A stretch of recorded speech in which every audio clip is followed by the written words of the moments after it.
Okay, there we go. Okay, so we'll get started, and then Desiree's with us too. There might be a couple more that pop on, but we're gonna start our sessions. This is Miranda Reimer. You are out of Saskatoon, correct? Yes, she is a pelvic floor and women's physiotherapist. So she's gonna chat about prenatal and early postpartum mindset, longevity planning, core and pelvic floor anatomy, and all those good things. So I will let you, actually, I'll introduce myself too. Most of you guys know, I'm Tiff, and I coach pre and postnatal strong as a mother classes Monday, Wednesday, and Thursdays with some amazing ladies from kind of around the world. So yeah, so we will get started. Miranda, I'll let you kind of introduce yourself again, and then we can get started. Perfect. Yes. Well, I'm super excited to be here. Thank you so much for having me. Tiffany and I connected in person at a course first. Yeah.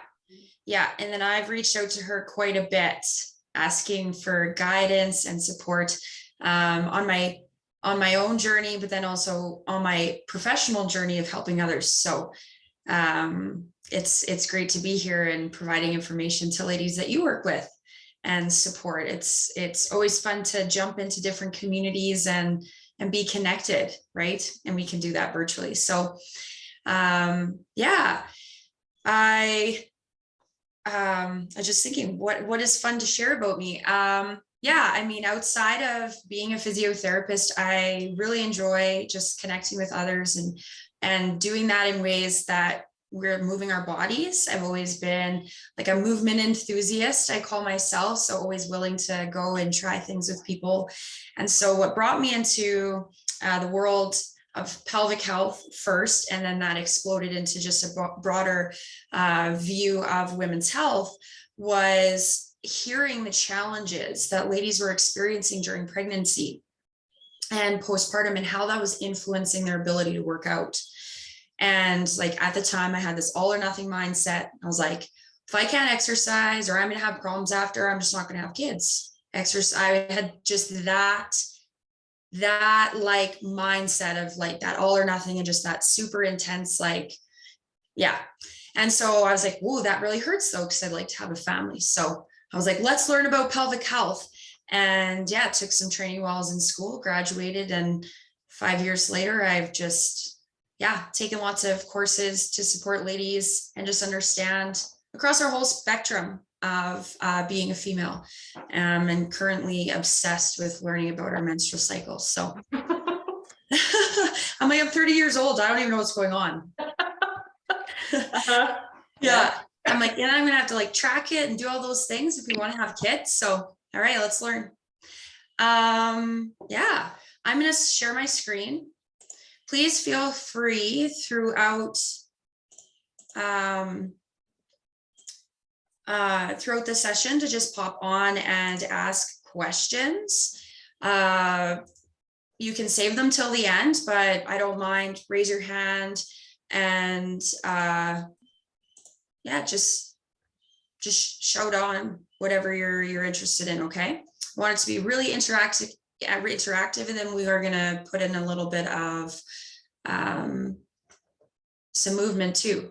And I'm looking off to the side because I'm just pulling up my view here for all of you.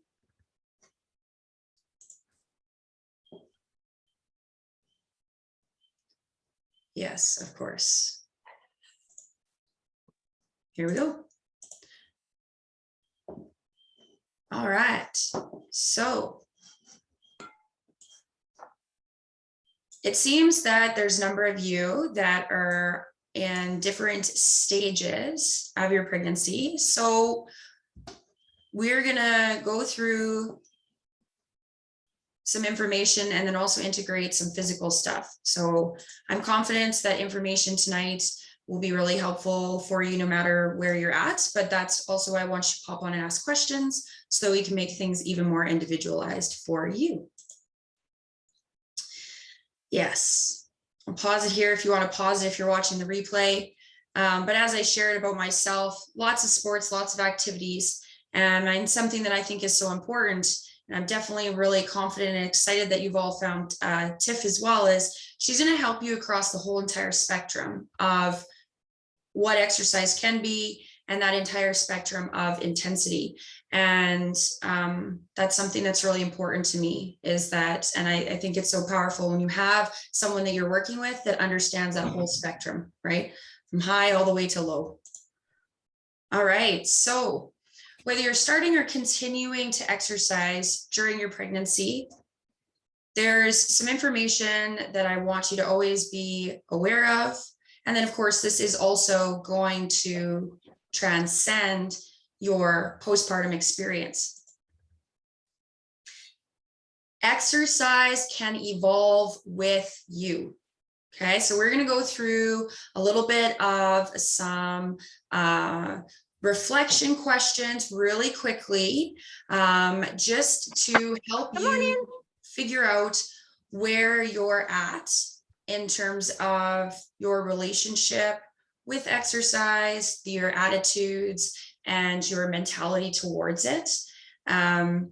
Because we can have exercise and movement play such an important role in our life, right? It helps to support us mentally, emotionally. That's what I hear most often from ladies, honestly, is how can I continue to move because it helps me mentally, right? And physically kind of comes in maybe secondary.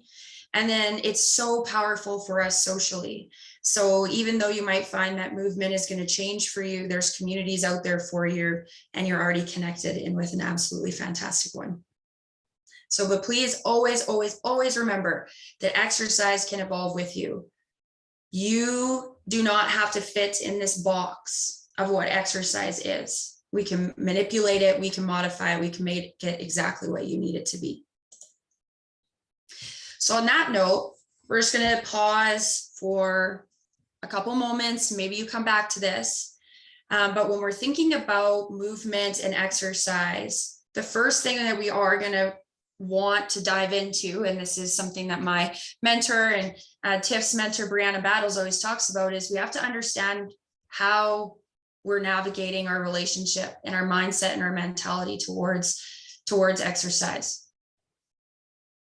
So I just would like to ask you, what is your relationship with exercise?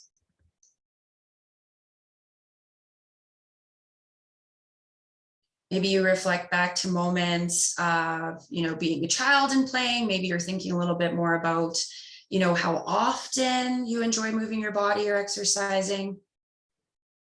Maybe why you like to move your body or exercise. So we're establishing a baseline, right? We can dive into this super deep, but we're not going to today.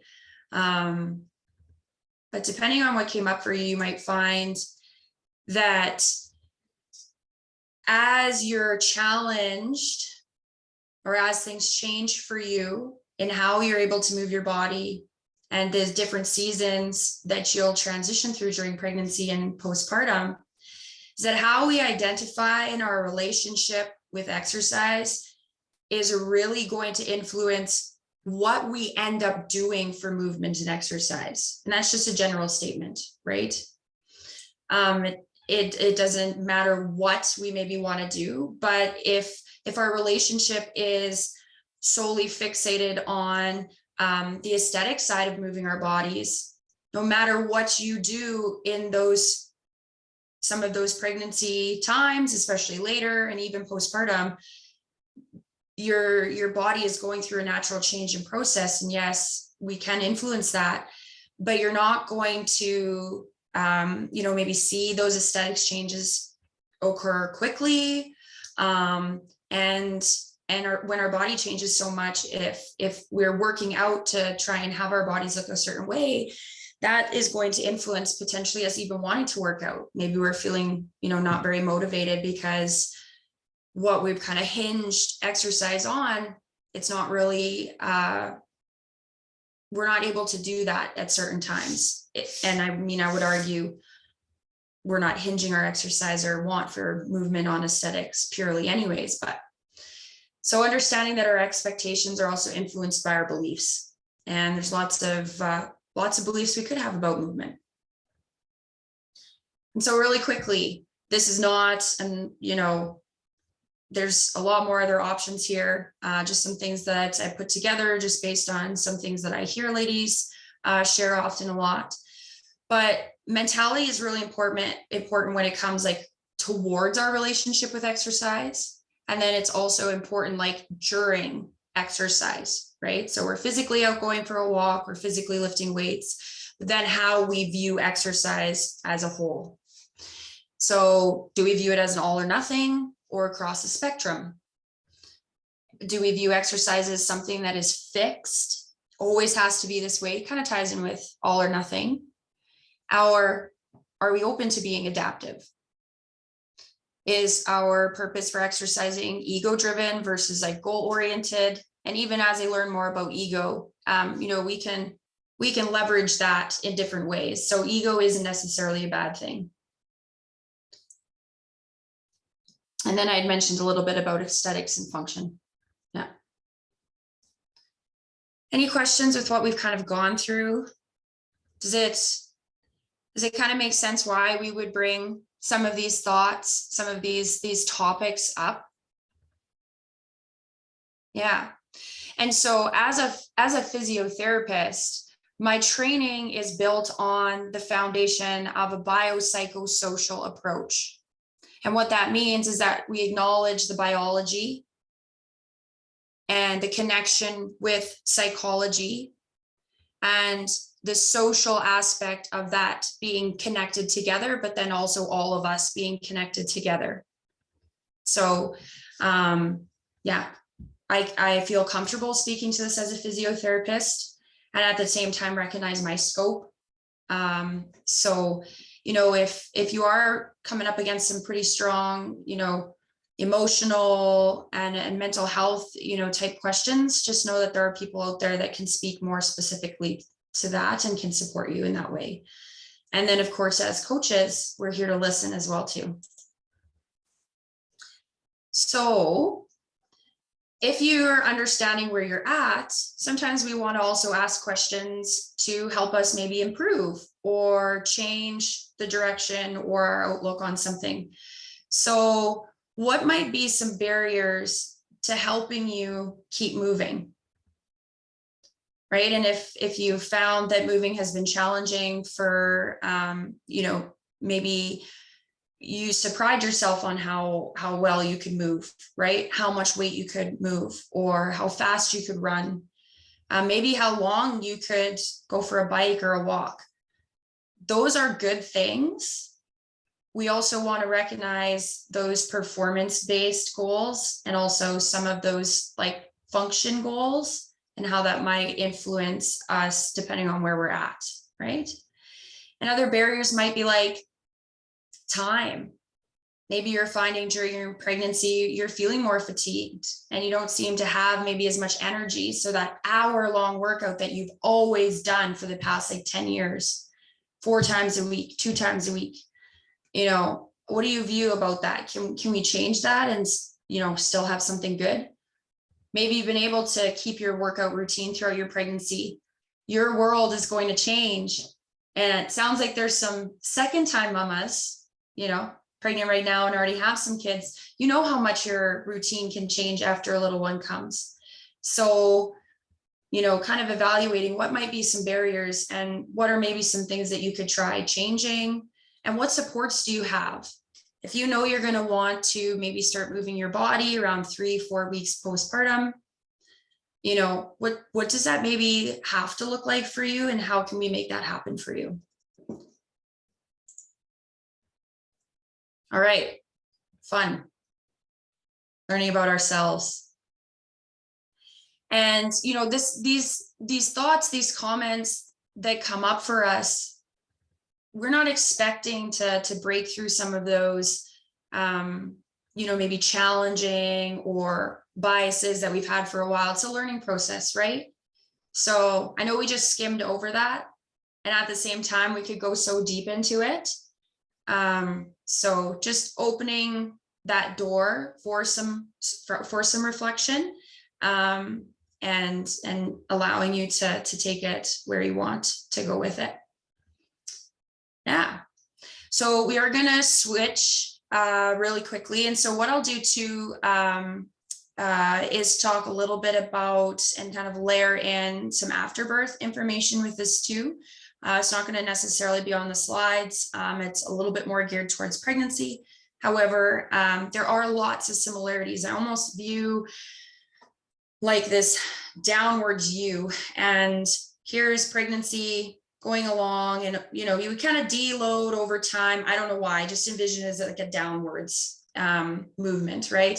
And then we come and there's delivery, or you know, a change in our status from pregnant to not pregnant anymore. And then on the other side, we're coming back up. So things that we kind of do and modifications that we might make earlier in our pregnancy might come around a little bit later postpartum. Some of those things that you've kind of focused on and some of those more simpler movements, modifications, late pregnancy and third trimester, I really do feel lots of those things are mirrored postpartum. So you're not going to have to learn a whole bunch of new things after birth. They're going to be very similar as pregnancy. So when it comes to exercising in pregnancy, when it comes to exercising postpartum, you know, I get this question all the time, right? I'm sure Tiff gets this. Maybe some of you have asked, right? Like, what is safe? What is safe?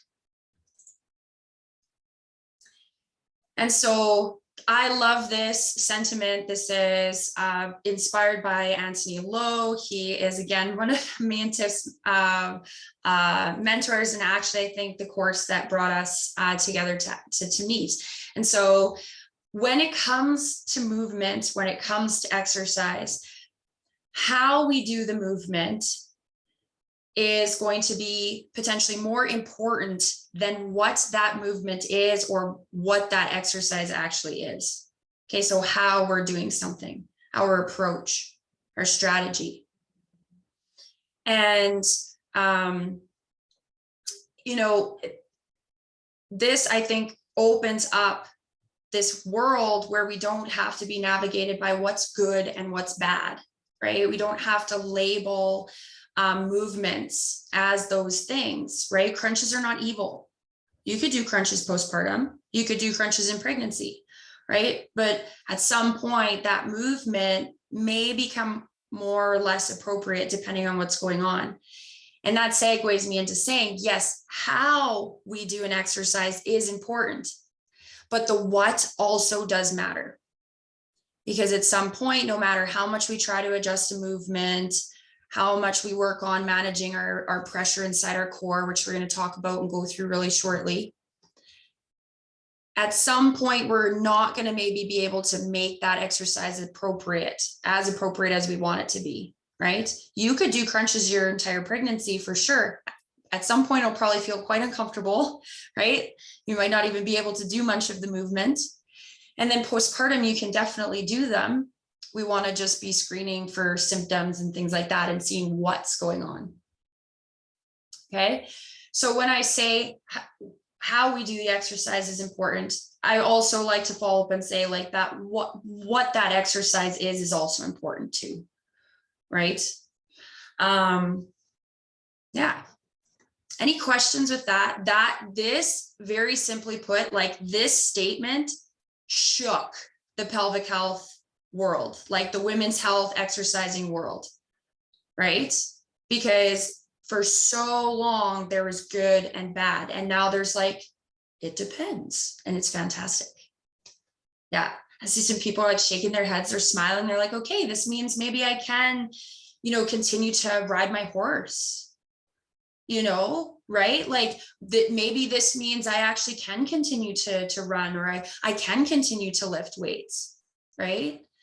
And for me, when I first heard this information, I was like, how is this not more known? Like this took me from not wanting to have kids, very scared and fearful of what pregnancy might, you know, influence on my body, without knowing that there's all the support. But I was like, yes, this is amazing. So our approach and our strategies significantly influence how we feel about an exercise and also how we feel while we're moving. Okay, so what is safe? Safe becomes very individualized and very specific to what you feel comfortable with, what you're experiencing in your own journey. And that's where that how comes in. So we're going to move into a little bit of some more guiding information for exercising during pregnancy and postpartum. And, you know, that sentiment that I just shared, it's the same thing for postpartum, like I touched on, right? Yeah. So lots of times we get just told blatant statements. So one that's pretty common when it comes to exercising during these seasons of life for ladies is like, listen to your body. And for lots of us, it's like, okay, I don't know what I'm listening for, how I'm listening for things.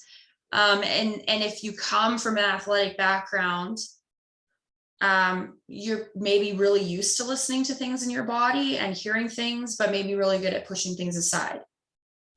And maybe if you're, you know, always been really good at playing instruments or writing or things like that too, you probably are able to like push past boundaries that, you know, you're like, okay, maybe this isn't great, but I can, you know, I'm just going to keep playing that instrument. I'm going to, you know, just keep doing that. Right. I think we all, it doesn't always have to come down to us being athletes, but we want to, during these times, understand the different ways that we can listen to our body. And then also kind of understand what are we listening for. And something I want to highlight here is there's different ways that we can listen to our body. We can listen to our body and ourselves through our intuition.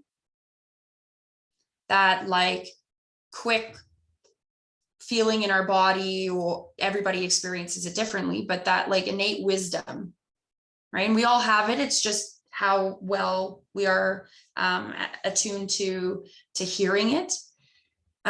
Your thoughts are important ways to listen to your body. Like if you're thinking, should I be doing this right now? Could I do it? Yeah, but should I? You know, like that sometimes, and I don't like the word should, except for this situation where it's like, should I really be like squatting 200 pounds at 6 weeks postpartum?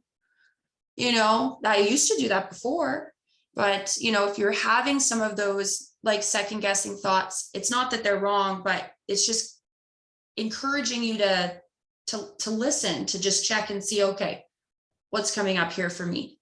And that's the same with physical symptoms and signs. Yeah. How are we feeling with that information? Yeah.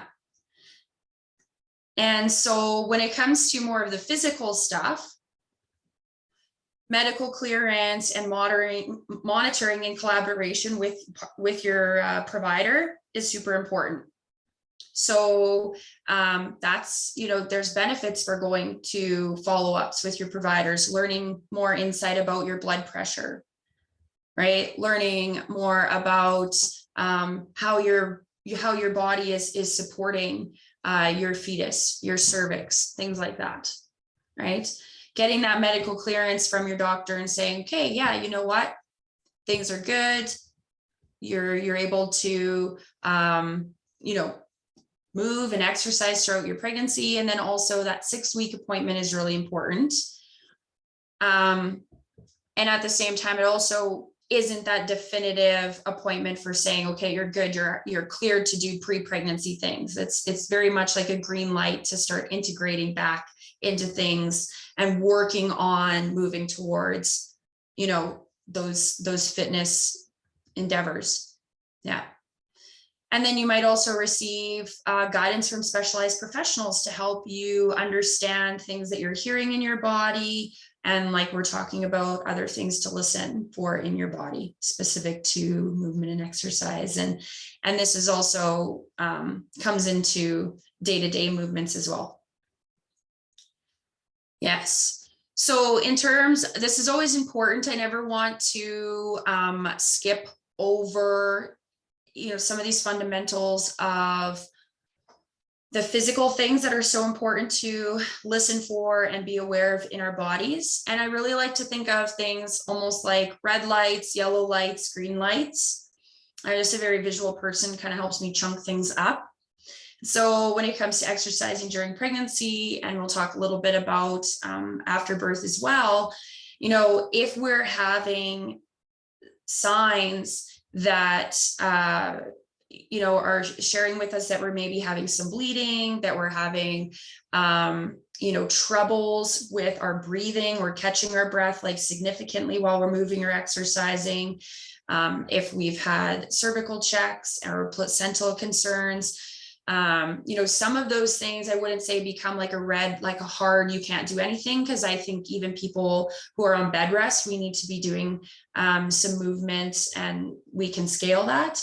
But understanding that we aren't invincible and that there are things that if it's coming up that are good to clear. And I'm pretty confident that most people, if these things do come up, they're like, okay, I'm going to talk to my provider, but also don't want to make any assumptions. And it's important to go through it. Some other things that some people aren't aware that can be helpful for, you know, understanding a little bit more how your body is managing with changes that come along through pregnancy and afterwards.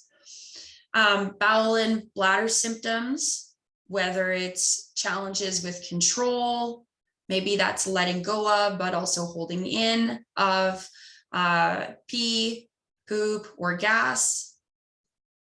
Maybe that's like urgency of either of those two. Some people just have heard that, oh, you know, bladder leakage or troubles with my gas, that's just, you know, part of pregnancy or part of becoming a mom, you know, like there isn't any support, right? But, you know, we're bringing it up so that hopefully if any of those things these things come up for you, that you feel comfortable and know that we can talk about it and that there's support. And this is a lot more common now. Like some of you are like, yeah, I'm aware of this. And it's like, that's insane with for how many people, you know this stuff already, which is super exciting. Yeah. Feelings of pressure, heaviness within the abdomen, at the bottom of your pelvis, you know, at the front of your pubic bones, spinal pain, pelvic pain, tailbone pain, hip, or any other areas of your body experiencing pain. These are all things that are letting you know, hey, we need to reevaluate, something's going on. As well as like fatigue. If you're feeling quite fatigued when it comes to moving your body, when it comes to exercise, we do want to consider that as a little bit of a yellow light and make us think, okay, are we really gonna push into this workout today? I really want to, and that was my expectation. And I'm a little bit upset that, you know, that nausea is coming on again, you know, that the kids drew on the wall, or, you know, I had to do that and I stayed up and now I'm tired. You know, even if you're recognizing that you maybe haven't gotten enough to eat today or hydration. And again, these are yellow light things, right? You're just taking them into consideration. And your body's going to let you know maybe in different ways if you haven't had that nutrients, if you haven't had those hydration, right? I don't have headaches written on here. I don't have, you know, maybe like muscle aches. So some people, you know, their bodies tell them hydration things differently, right? So considering those things are really important.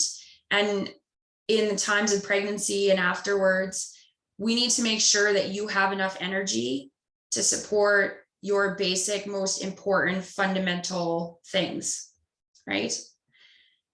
And then if you have had previous pregnancy related concerns, that's sometimes something that you know, you might talk to your coach about if you're feeling that, you know, hey, this came up for me last time. Maybe you're kind of feeling something similar but different.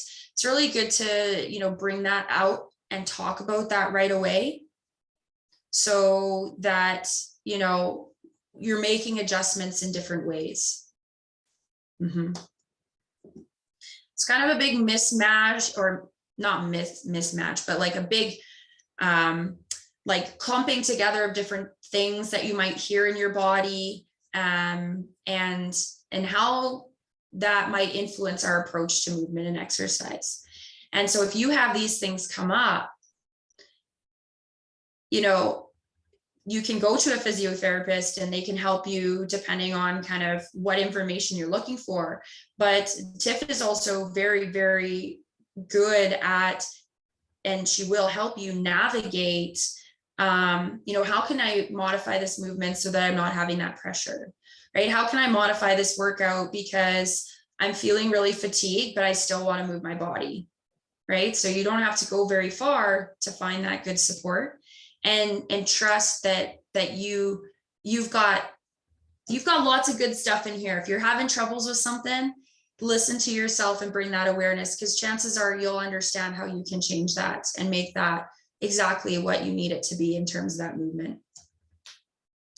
All right, this is the last slide, kind of talking a little bit about guidance. So when it comes to making adjustments, I wanted just to present this, and I know that Tiff will bring you through this and share more about this. But as a physiotherapist, I end up talking about this stuff so much, these points here, when it comes to day-to-day movements during pregnancy and postpartum. And we love movement and exercise because it can help us. It can support us in these different aspects of our life. So this language really comes from kind of the exercise side of things. But when it comes to maybe making adjustments for your work schedule, or how often you sit down during the day. I met a lady the other day. She's a small business owner. She's got 3 kids already, pregnant, but she has another job. You know, I'm like, okay, we have to look at letting you sit down or find some time throughout your day to sit down, right? So when we talk about her being on her feet, we talked about the frequency of how often she is on her feet, right? And that's the frequency of, okay, how often, how many times a week are you exercising or moving your body? And the time, she's like, I'm on my feet like all day pretty much. Okay. You know, is there an opportunity to sit maybe just a little bit longer during your lunch break? Yeah, definitely. Her lunch break is like 10 minutes, you know, so it's like, okay, she's okay with making that 15 minutes. And then we're talking through some of those other things that come up, maybe thought wise, how am I going to get everything done? She's been feeling better. She messaged me. I always ask people to email me a couple days after. She's like, that's sitting down, I feel more productive, right? So when you're making adjustments with movement, where you're thinking about things day to day, you know, we can think about how often, for how long. Your volume is really going to be like sets and reps, maybe a little bit more specific to exercise, but, you know, potentially also in what you do day to day. I've met lots of different professionals, and maybe they're creating different products within a day. Load, also known as weight. And then 2 things that we're gonna kind of talk on a little bit here coming up, and I'm gonna take you guys through a little bit of an awareness exercise, is position and posture. So making adjustments to those, and then also talking and learning more about pressure control. Okay. Yeah. Any questions with any of those things?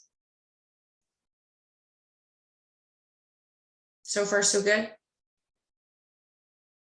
Okay, awesome.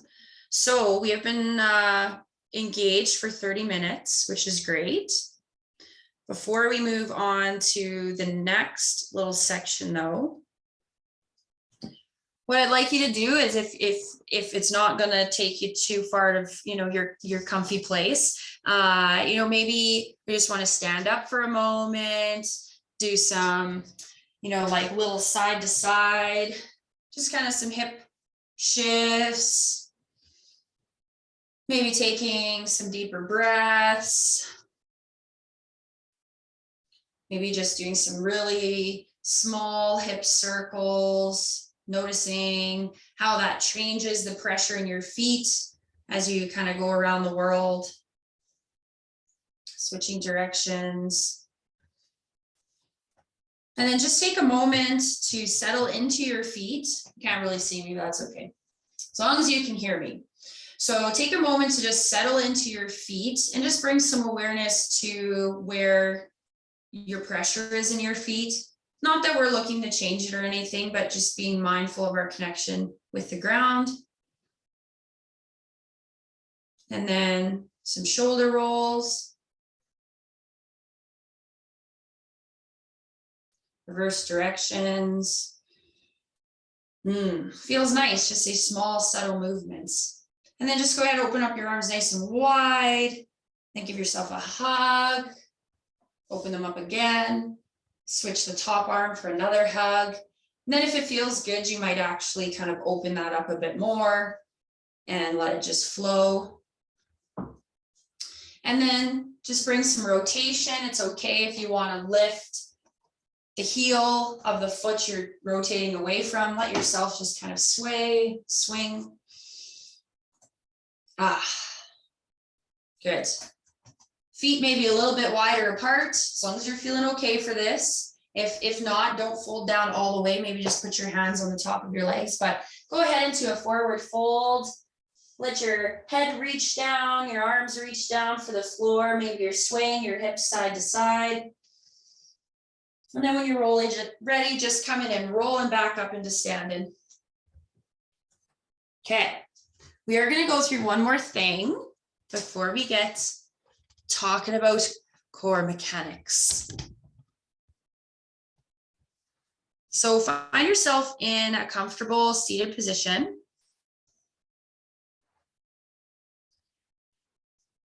I'm not too concerned about if your feet are touching the floor, or maybe you're in a butterfly position. You can be leaned up against your chair. If you want, you can be, sitting independent without your backrest. And the reason why I'm not too picky is because we want to learn how to do different things or the same thing in lots of different ways, right? So just as long as you're comfortable, this is the starting point. And then if you feel like you need to change to maybe notice something a bit different, then you can make that change in your seated position. So what I'm going to get you to do is you're going to place one hand on the top of your chest. And then you're going to place one hand on your abdomen, like your lower abdomen, and kind of maybe around your belly button or just underneath of your belly button. And all you're going to do is bring awareness to your breath. And just noticing where your breath travels in and travels out of.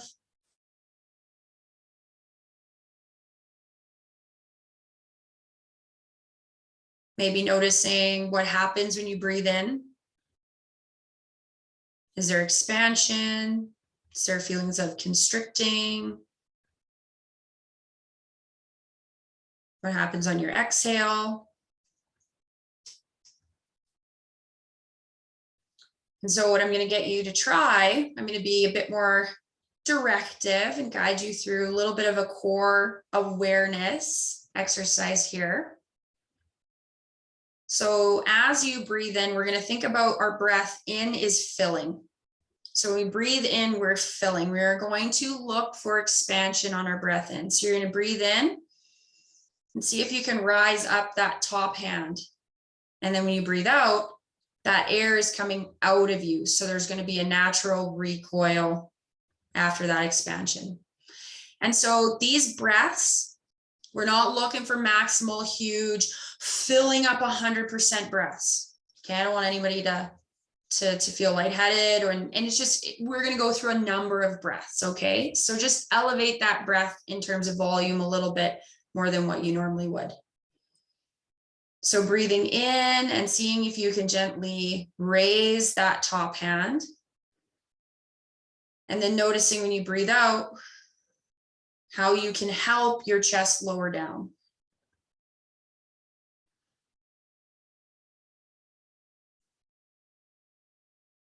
On your next breath, when you feel ready, you're going to breathe in and see if you can find expansion in both hands.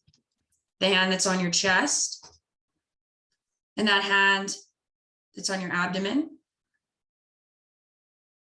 And then as you breathe out, seeing if you can help with that recoil. Imagining that that air is coming out of you. Breathing in, finding expansion. And breathing out, helping with that recoil. With your hands in the same place, you can also move them depending on how it feels.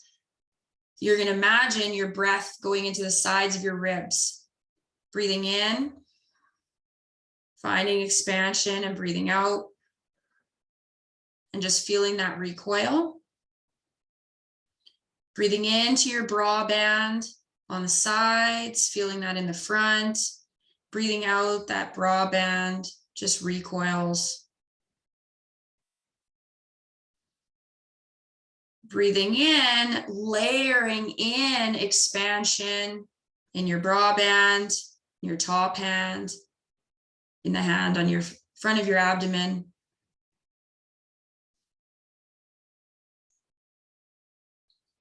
Next, you're going to now imagine that air is going to travel in even lower and deeper inside of your abdomen to the bottom of your core. You're breathing in, feeling some softening in your lower abdomen. There's lengthening and expansion. And as you breathe in, maybe you start to notice that you feel a little bit of some downward movement, an expanding feeling.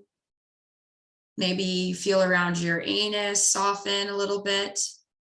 And then you're breathing out, and that gentle increase of pressure that happened when you breathed in now just goes away.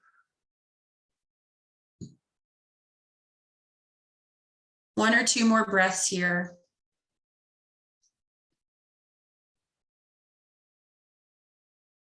And then on these last breaths, maybe you move your hands, you let them rest, you can put them wherever you like, but your breath in, you're going to imagine your back body.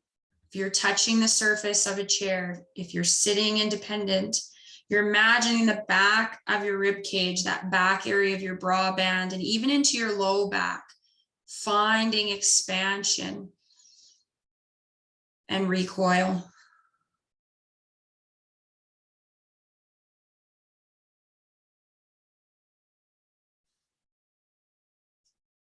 Awesome.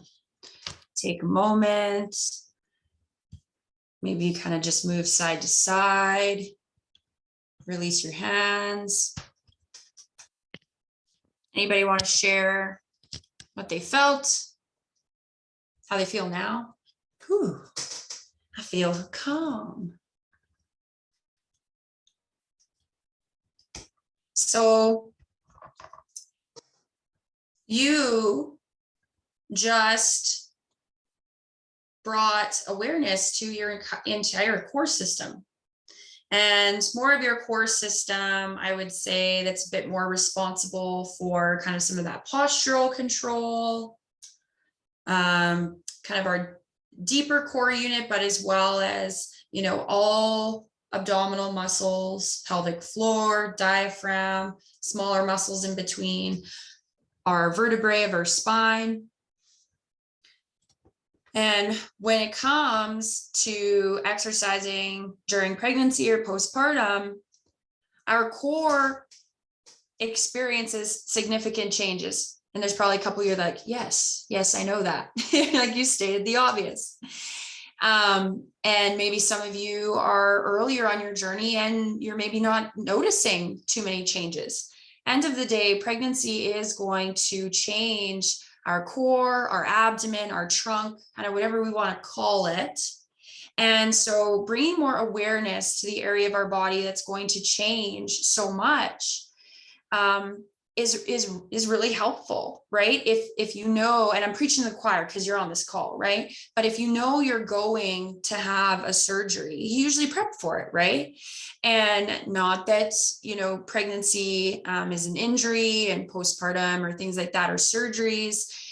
There can be medical procedures, of course, but we want to think about it as a very similar way. We know our body is going through a big change, and it can be helpful from a prehab perspective to learn more. So you all just were learning more about your core. Maybe you've done some of that awareness before with the breathing. Foundational, simple things are honestly some of the most powerful things. And the way that your core system moves and supports you is going to be similar postpartum as it is during pregnancy. And at the same time, you'll be like, oh my gosh, it's changed so much, because it has, right? But you can come back to these fundamentals. So we're not going to spend too much time here, especially because we already kind of talked through some different things in terms of kind of mindset and mentality. But I just want to bring this in because how do you feel about changes you may be experiencing or that may come for you in your body? Right? Because you might know there might be a time where you really have to slow down, where you really have to, you know, make some of these changes. And I'm, you know, always walking this line of being brutally honest, but then also, you know, not scaring people, because I'm not into that. But it's going to change. There's going to have to be changes. And this is why I think learning about our core is so powerful, because that's the area that's going to change quite a bit. And if we're feeling like we understand, that might help us navigate those challenges and changes a little bit better or with more ease. Doesn't mean they're not going to happen, but at least you'll have some tools to help you. Yeah. All right. So tonight, before you fall asleep, reflect, give thanks to all the amazing ways that your body supports you. It's okay to be upset with the changes and the challenges, but always remembering. So natural pregnancy related changes, we're going to dive into these a whole bunch, but, you know, there's a lot of expansion and lengthening, you know, and when I say lengthening, this doesn't mean that things are getting loose or, you know, falling apart. We hear that, right? That is not true. The research, you know, disproves this idea of the relaxin hormone making everything loosey-goosey. Don't get me wrong, it can feel like that, but I assure you that your pelvis, your spine, your entire body, it's more resilient now than ever. It's how our species has continued to survive. So if we got pregnant and fell apart, we'd be gone. Maybe that's what happened to the dodo birds. They de-evolved. So our breasts change, our muscles, our skin, our connective tissue, especially within our the area of our breasts, and then within our core, missing that in there, and within our abdomen changes. Center of gravity changes. Our feet will change in response to changes in our weight, even a little bit potentially related to our hormones, and our blood volume. And so that's probably the biggest thing that comes up when it comes to guidance for exercising during pregnancy. Is it's not as much about your heart rate, because everybody's trained and got different levels of fitness. So we can't all just follow one heart rate value, right? But blood volume is 1.5 times during pregnancy of your typical body. And that challenge, it increases the challenge for our heart, and that increases the challenge for our vascular system, and it changes our blood pressure. So, and this, when it comes to learning about our core and managing pressures, we want to be understanding of all of those things, because if we're constantly holding our breath, you know, and continuing to lift fairly heavy, that's just naturally going to change or challenge our cardiovascular system. So I like to bring that up, especially when we're talking about the core, because it's important how we breathe and brace and how we can manage those pressures. Okay, so what do you think about when you hear the word core? Maybe you see pictures. Maybe you hear You list off different things. So I'm sure you all are aware of this, but our core is not just the front of us, right? Regardless of how much attention and priority, diet and fitness culture, and all of those things, we want to understand that the core is all around you, right? You got front, you got sides, you got back, you got the top of your core. We're going to show you a picture. That's your diaphragm. It's your respiratory diaphragm. And then you got a bottom of your core, right? Like what's holding everything in there? Why haven't we talked about this ever? And that's your pelvic floor. And so when you hear the word core, this is one of my biggest missions, is that in like 2 to 5 years, maybe less, 2 to 3 years, when you hear the word core, everyone's just going to be like, oh yeah, it's like all of you. Your pelvic floor is included, your diaphragm, like all of that, right? So we kind of talked a little bit about that inner core unit I had mentioned, as you were sitting here at rest and you're breathing in and breathing out, you didn't need a lot of extra like tension to help you do that. So it's a little bit more of that inner core system, a little bit more of that system that's responsible for postural control and just helping us more when we're at rest. So a bit more specifically, the abdominal muscle is like the innermost abdominal muscles, like a corset. It really wraps all the way around us. And you probably heard of it, transverse abdominis, maybe the TA muscle. It was really popular a number of years ago, and everyone was doing TA exercises to strengthen your back, but nobody was lifting weights. So backs didn't get stronger. They stayed the same, but people got good at TA exercises. And then we have this outer core system, and these are really, I like to think of these as kind of like our bigger mover core muscles. So they're those vertical muscles at the front, muscles more on the side that help us rotate. And then we've got these big lat muscles in our back that are attaching to our shoulders, our spine, and then coming and attaching down into the glutes. Could also put hip flexors on here. Some people are like the pecs are a part of the core. At the end of the day, the core is, really at the center of us. And the biggest thing for us to understand during pregnancy and postpartum is our core is responsible for load transfer and pressure management. And pregnancy and postpartum, our core system gets a little shook.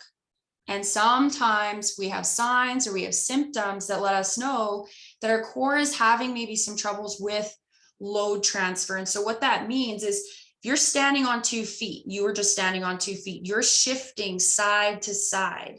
As you shift and put more weight onto 1 foot, your core is helping you be able to put more weight there and transfer load and forces through your body to help you stand on that 1 leg. Even you then walking forward, it's helping you swing your arm when you jump up to hit a volleyball, right? It's transferring that load. And the other thing is that it's helping with pressure management. Okay, so when you cough, when you sneeze, when you speak, you yell, your core is helping to manage the pressure inside of it. And that is how we're able to exhale. It's how we're able to inhale. It's how we're able to lift heavy things, because we're able to change pressure inside of our trunk that helps with load transfer and force transfer. And during pregnancy, our abdominal muscles, along with other muscles in our body, but especially abdominals, they change and they're in a different, not position, because our attachment points don't change, but the muscles are in a lengthened position. And your body really quickly has to learn how to adapt to transfer load. So sometimes ladies have pubic pain at the front because maybe something's going on that, is, increasing too much pressure there, or not finding enough support there to help at that joint. Not because it's unstable, but maybe because it's a little bit sensitive and we just need a bit of compression there. Okay, so that changing abdomen, and then postpartum, same thing. All of a sudden there's this huge pressure change. There isn't anything inside the abdominal wall influencing that pressure that the body once got used to. So we might have symptoms come up. Okay. We can help you navigate all of that. Is that too like physicsy? Is that too like biomechanics? No, because I never liked physics. Grade 10, when I moved to the city and I had to take physics, I was like, oh my gosh. And now my whole world is like physics and biomechanics and learning about like Boyle's law. Ooh, pressure in liquids inside a closed canister. Mostly closed. Awesome. Cool. Okay. So we're going to explore your core. So what I'd like you to do, you're in your comfy position. We are going to go through core anatomy and talk about the core as a whole system. Okay. So this is a beautiful picture. It's somebody that's been cut in half. So we're looking at the back half of this person and the inside of them. So, and I love this photo.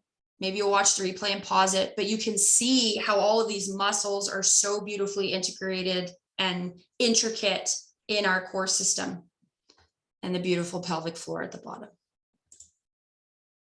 All right. So what I'm going to get you to do is you're going to come and you're going to touch right at the middle of your rib cage. Kind of feel that little bone that's there.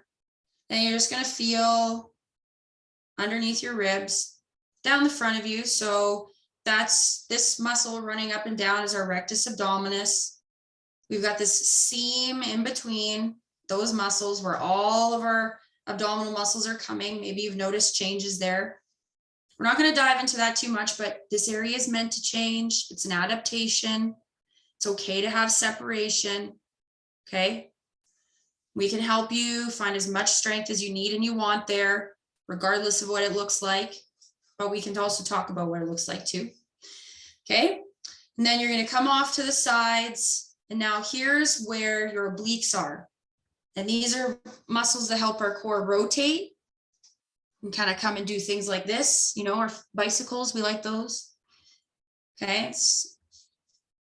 And then if you come down onto the side of your body, you can feel the top of your hip crests. Okay. So we've got core muscles attaching all the way from the hip crests all the way up onto the ribs. And then if your shoulders are okay with it, you can kind of reach back behind you and you can feel all of that muscles in your back body. So we got big muscles there, and then we've got really small ones in between the spine. So I'm going to change the picture. So we got all these, look at that. That spine has so many ligaments and so much connective tissue and muscles. It's so sturdy. All right. It can be sore, but it's still sturdy. All right. Okay. So the diaphragm. So when we were talking about breathing, or I was cueing you to breathe, and when we're thinking about breathing lower and deeper, that makes the diaphragm move down more. So the diaphragm is kind of this cool muscle, and the pelvic floor is kind of like opposite of it. So the diaphragm, it's like a umbrella, and the pelvic floor is kind of like a trampoline. The diaphragm, when you breathe in, the diaphragm contracts down and helps you fill your lungs. And during pregnancy, the diaphragm gets squished. It doesn't have as much room. So you all worked on increasing the range of motion for your diaphragm, which maybe you felt like, oh, I like this. When you breathe into your bra band, into the sides of your ribs. So if you've been struggling with shortness of breath, you feel like you can't take those big breaths, just think about those bra bands that you think about the bra band that you're wearing and breathing into that and finding that expansion all the way around. It's also really important to help with keeping like mobility of your ribs. And then postpartum, understanding that we can come and we can breathe into our ribs is also really nice, because we might have a little bit of soreness postpartum there. We might notice that our rib cage has changed, and that's okay. But, you know, understanding that our core system includes our diaphragm and how it attaches to our ribs is important. Kind of a cool picture too, like the anatomy. All right, we already saw that one. Now we get to come to the pelvic floor. All right, so I have my pelvis model here. I haven't named this one yet. I have two. My first pelvis model is named Pearl, and this one is, I can't remember. Well, I haven't named it yet, between two options, but we won't go there. So pelvic floor. Pelvic floor is a group of muscles down at the bottom of your pelvis that's like a hammock, or I like to think of them as a trampoline, and I'll tell you why in a moment. So this model is looking down from above, and we're seeing the pelvic floor muscles. And what the picture doesn't really depict is that the muscles actually come and wrap around on the inside. Okay. This is probably one of my most favorite photos. This is a picture looking from underneath between the legs. And you can see really how that pelvic floor is supporting down at the bottom of the pelvis. And then we can see that we actually have pelvic floor muscles that are coming and connecting onto the hip. I love this picture as well, because yeah, we saw in the other slide, but we can see how our pelvic floor is linked in with our tailbone, how it's supporting around our anus, the perineal body, the supportive junction between the anus and the vagina. And then we can see how pelvic floor comes and attaches up onto the pubic bone as well. And for me, this picture really like helped me think or realize like how we need that pelvic floor to be dynamic for us. So when it comes to pelvic floor during pregnancy, during postpartum, we want a strong pelvic floor, and we also want a pelvic floor that has length. And because we don't see the pelvic floor often, or we've just heard about squeezing, things like that, we maybe lose this idea that the pelvic floor has to contract and relax just like our bicep. And I love this photo, because you could just imagine that there's like a ball, right, that comes down on the inside of the pelvis, and how that pelvic floor is just going to accept and support that ball, right? So when you were breathing in, and I was guiding you to maybe breathe in and think about or feel some gentle pressure downwards, maybe feeling some lengthening. It's not that the pelvic floor is moving that much. It's not ever going to do that. But the idea is that you're helping pelvic floor to move downwards, and really just getting an understanding of how you can feel it lengthening. And then we can add contracting on top of that and relaxation. Okay. And so you can, if you wanted to, because we're going to spend just another moment here, and I see the time, holy hour goes fast, but I only have a couple more slides. You know, I can't see anybody on camera, but if you come and you touch, maybe this one's a good one, maybe. If you come and you touch your pubic bone, you kind of find the top of your pubic bone, and then you come down to the bottom, and you'll feel that bony ridge, and you'll come off of that bony ridge into the softness of your perineum. And you are on the outside. Maybe I could cancel that. Hey, we don't need to screen share anymore. You're feeling good with the, I can see everyone's leaning. They want to see the pelvis, right? So if you're touching your pubic bone and you come off of your pubic bone, well, pubic rami, but whatever, you come off of there, you're touching pelvic floor. You're touching your pelvic floor through your skin, and then you could probably feel your labia. This model doesn't have the outer labia. It only has the inner labia. Just here. But yeah, you can also find your pelvic floor by coming off your sits bone and just coming inside. Right? And you can come into that softness in that area here. And so ideally, the pelvic floor is like a trampoline. It's able to contract. So it contracts and it lifts up. And then we also want it to be able to relax or lengthen back down. And then we also want it to be able to, from its position of rest, also lengthen and move down. So a strong pelvic floor is a dynamic pelvic floor, strength and length. When it comes to about 32, 34 weeks of pregnancy, I have ladies really starting, and anytime after, honestly, it's fine to come to this anytime, because regardless of you having this information or not, your body, when you're having contractions, it knows what to do. Your contractions happen, your uterus squeezes, and your pelvic floor lengthens. They've studied this, it happens. So regardless of where you're at, if you're later on in your journey, like I said, I bring this to people's awareness a bit more around 32, 34 weeks, depending on when I make people. Your goal is going to be working more on softening and lengthening, because your pelvic floor is going to create the gateway for vaginal delivery. Your pelvic floor does not push your baby out. It steps aside, it lengthens, it expands. Your uterus contracts and helps move your baby down. And then your pressure from pushing.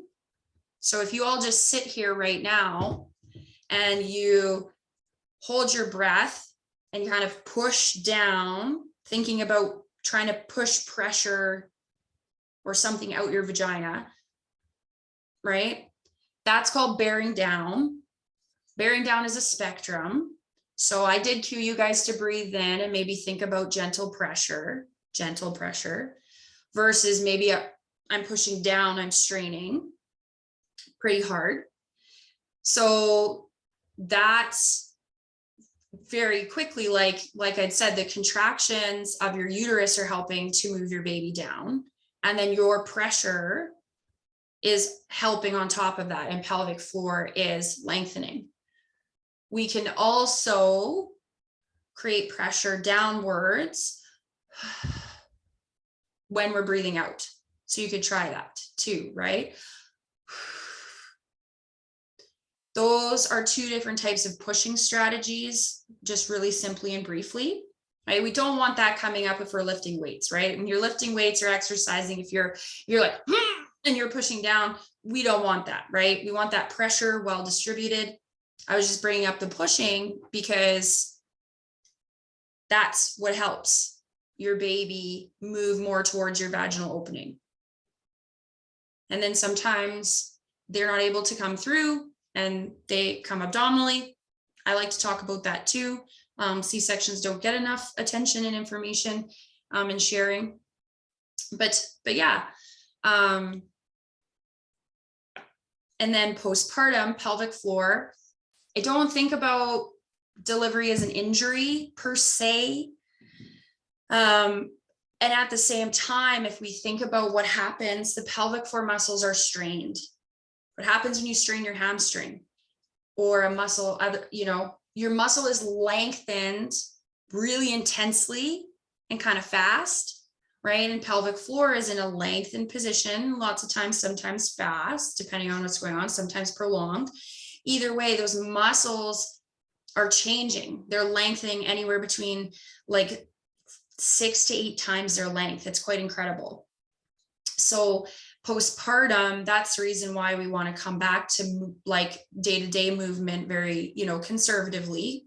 You're not fragile, but that's why we're a bit conservative, because you are post-injury, right?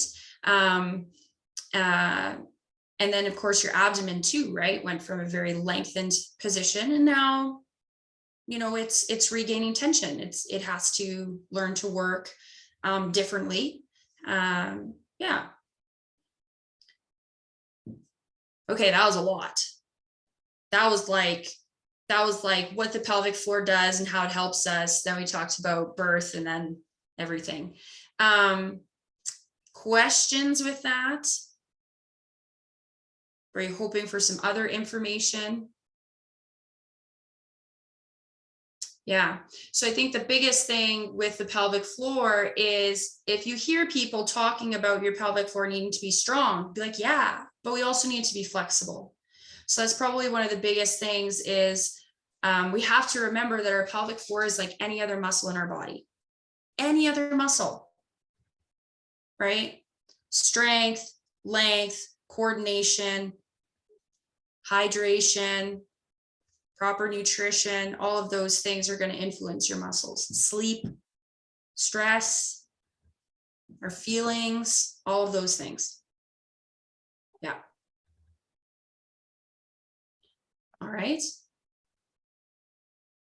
We covered a lot tonight. Appreciate your time. Does anybody want to share any thoughts or feelings? Thanks, Miranda. It was really good to listen to you. You're obviously really knowledgeable, so I enjoyed it. Awesome. Yeah, no, thanks so much for coming on and listening, and you know, let some of this stuff, yeah, kind of settle with you. And then you know, Tiff brought me on to talk a little bit more about the anatomy and, you know, kind of some of those screening things with exercise. And at the same time, she is very knowledgeable as well. So you know, I can get Tiffany to pass on my information. I'm sure she's connected with local physiotherapists as well too. Like definitely I would say if you can see someone in person, that's great, but sometimes we can, so that, you know, I offer virtual options. Lots of people do. But, you know, if you want to talk more about this, and I'm, you know, I know Tiff will definitely, you know, you can have those conversations with her too, because I'm sure she's got really great ways of explaining it.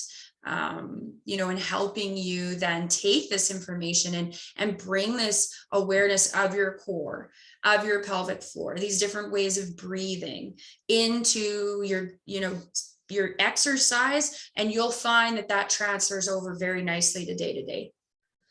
Yeah. I just liked your comment on not just symptoms, but emotions can affect your pelvic floor so much. And it's just something we don't really talk about either. Stress can affect your pelvic floor.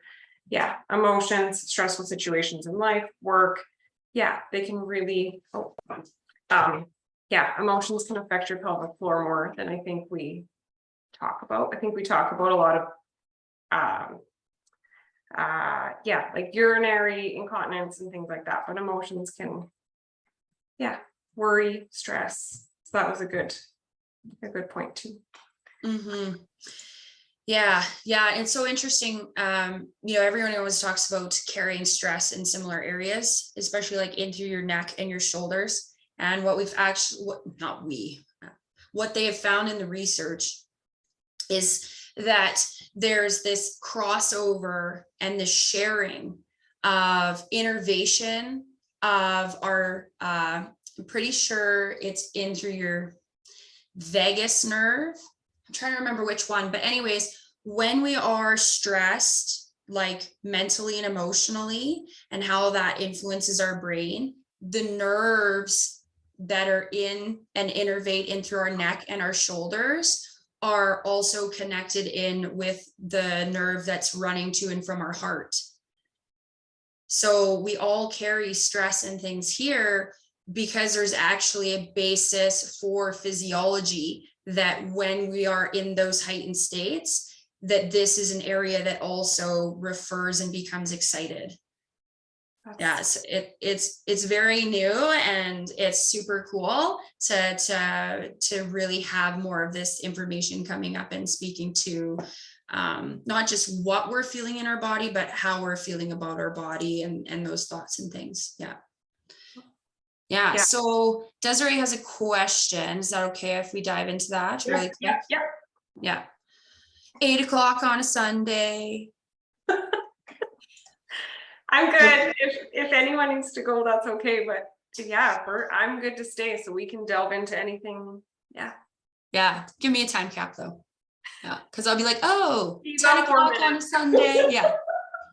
Okay, 4 more minutes. Here we go. So we've got a question here. Asks, what exercises to do postpartum for your pelvic floor? Yes. So very, very common question. What is the best exercise for your pelvic floor? So really simply, we can be more specific to the pelvic floor muscles as a way to help regain awareness and control and strength.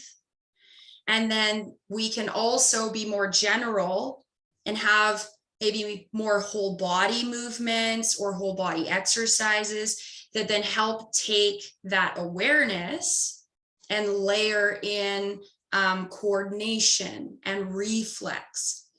So more specific pelvic floor muscle exercise is more typically known as a Kegel.